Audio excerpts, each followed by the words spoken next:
Assalamualaikum warahmatullahi wabarakatuh. Salam sejahtera bagi kita semuanya. Om Swastiastu, Namo Buddhaya, salam kebajikan. Yang saya hormati, Yang Mulia Tony Blair, pendiri dan Ketua Institute for Global Change. Yang saya hormati Ketua DPR RI, Ibu Puan Maharani.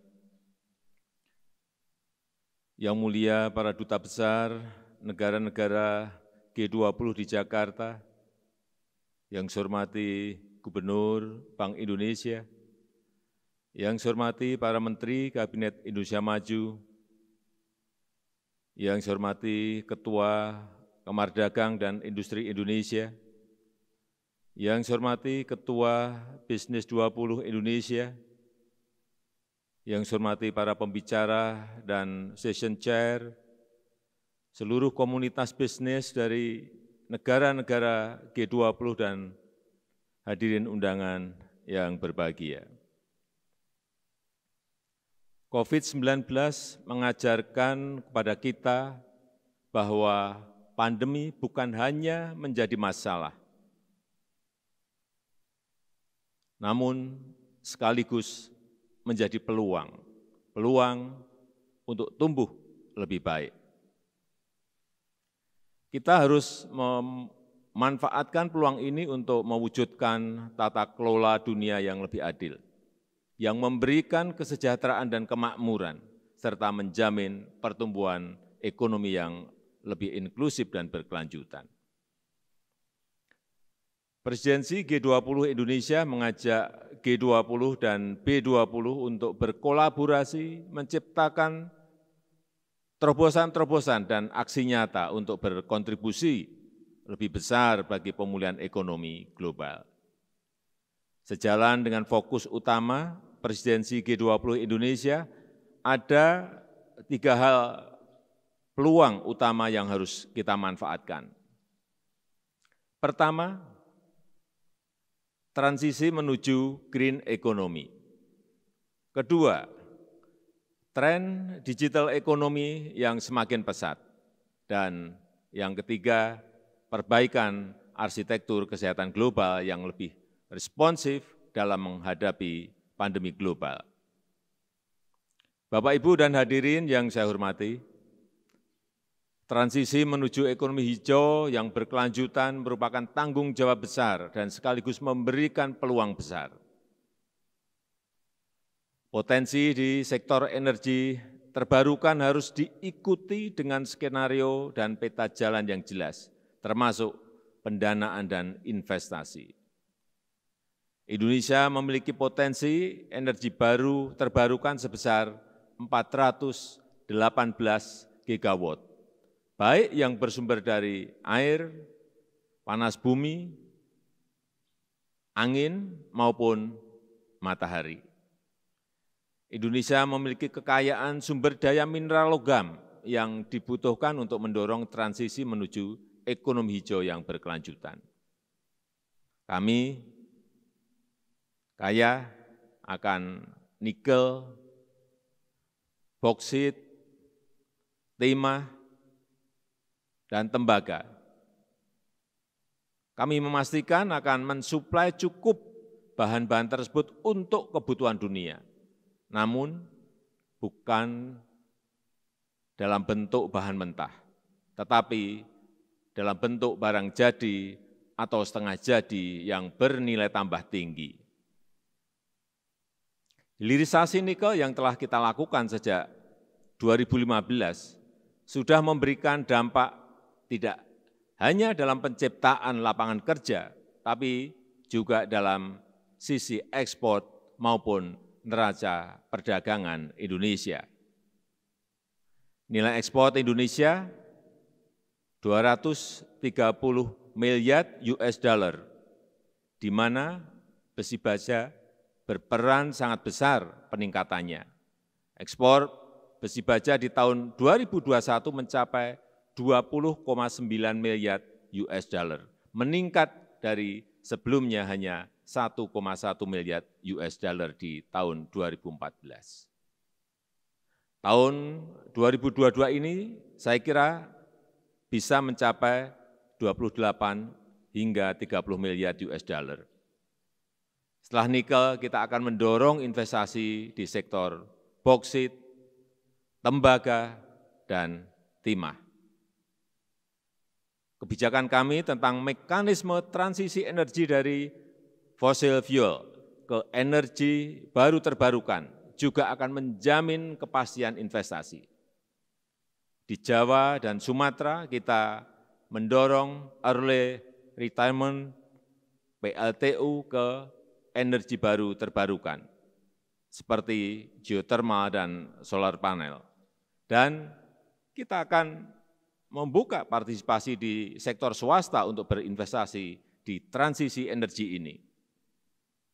Saat ini ada 5,5 gigawatt PLTU yang siap untuk program early retirement ini. Dekarbonisasi di sektor transportasi juga menjadi perhatian serius kami. Elektrifikasi secara besar-besaran di sektor transportasi dimulai dengan pembangunan mass urban transport seperti LRT dan MRT di Jakarta, serta mendorong investasi untuk pabrik mobil listrik. Kami mengharapkan kontribusi B20 untuk mempercepat transformasi energi yang mulus tanpa menimbulkan dampak negatif terhadap masyarakat kecil. Solusi global dalam hal pendanaan dan kemitraan merupakan agenda yang harus menjadi perhatian utama kita, termasuk alih teknologi untuk mendorong produksi berbasis ekonomi hijau. Kita mengundang investasi yang bisa mendorong nilai tambah yang saling menguntungkan.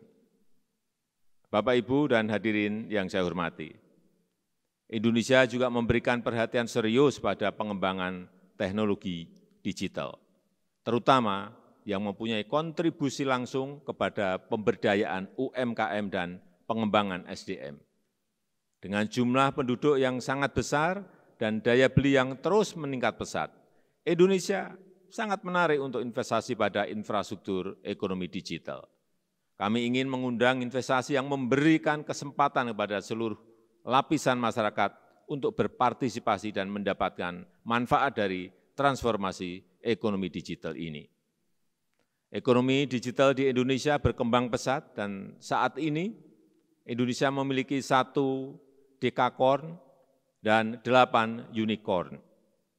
Sejak awal pandemi, pemerintah mendorong sektor UMKM untuk memanfaatkan platform digital dalam memasarkan produknya.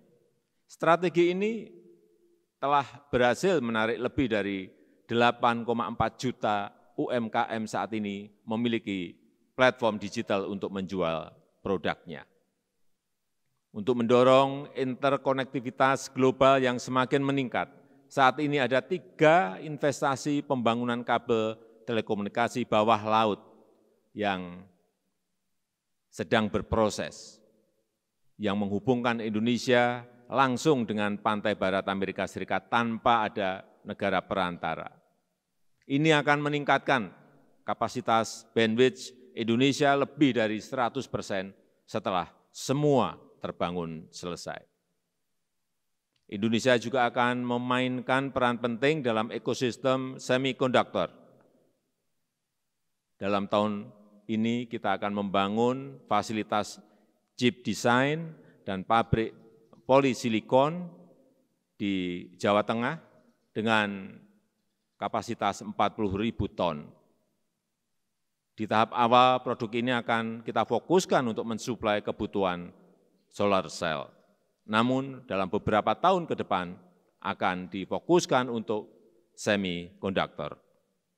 Terakhir, Presidensi G20 Indonesia juga akan fokus pada pembenahan arsitektur kesehatan global agar lebih inklusif, berpegang pada asas kesetaraan dan tanggap terhadap krisis. Pemerintah Indonesia dan G20 mengajak komunitas B20 untuk berkolaborasi, memobilisasi sumber daya untuk membiayai inovasi serta pemerataan produksi vaksin, obat-obatan, dan alat-alat kesehatan. Indonesia mendorong investasi di sektor kesehatan guna pemenuhan kebutuhan di dalam negeri. Pada tahun 2021, pengeluaran pemerintah pusat dan daerah untuk sektor kesehatan mencapai 34,77 miliar US dollar. Kita akan memprioritaskan pembelian farmasi dan alat-alat kesehatan yang diproduksi di dalam negeri. Prinsipnya kalau sudah bisa diproduksi di dalam negeri, anggaran pemerintah tidak akan membeli yang impor. Oleh karena itu kami juga mengundang investasi di sektor kesehatan di Indonesia yang sekaligus memperkuat sistem ketahanan kesehatan global. Bapak, Ibu, dan hadirin yang saya hormati, saya sangat berharap komunitas B20 akan memberikan tawaran-tawaran konkret yang bisa menjadi bagian dari capaian konkret KTT G20. Kemitraan publik dan swasta global harus kita orkestrasi untuk memberikan solusi global. Indonesia sebagai negara dan sebagai presidensi G20 berkomitmen dan bekerja keras untuk memberikan kontribusi untuk dunia yang tumbuh inklusif dan berkelanjutan. Terima kasih. Wassalamualaikum warahmatullahi wabarakatuh.